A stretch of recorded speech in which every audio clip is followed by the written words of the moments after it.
या पेशंटला ग्रेड 7 बॉल्डनेसची समस्या होती. Front to crown scalp almost bald होता. या केसमध्ये लागणाऱ्या ग्राफ्टची संख्या जास्त असल्यामुळे हेअर ट्रान्सप्लांट प्रक्रिया 2 सेशनमध्ये करण्याचा निर्णय घेण्यात आला. पहिलं सेशन 2023 मध्ये करण्यात आलं, ज्यामध्ये हेअर लाईन आणि मिड स्कॅल्प एरियावर काम करण्यात आलं आणि 4500 ग्राफ्ट ट्रान्सप्लांट करण्यात आले. या सेशन नंतर हेअर लाईन नैसर्गिक दिसू लागली आणि मिडस्कॅल्प भागात चांगली कव्हरेज मिळाली. यानंतर मे 2025 मध्ये दुसरं सेशन करण्यात आलं, ज्यामध्ये क्राउन एरियासाठी 4000 ग्राफ्ट्स इम्प्लांट करण्यात आले.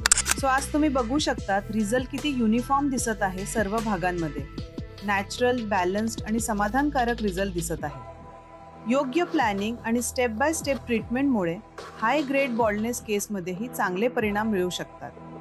बॉल्डनेस पासून सुटका हवी असेल, आजच न्यूरूट्स वाशीला भेट द्या.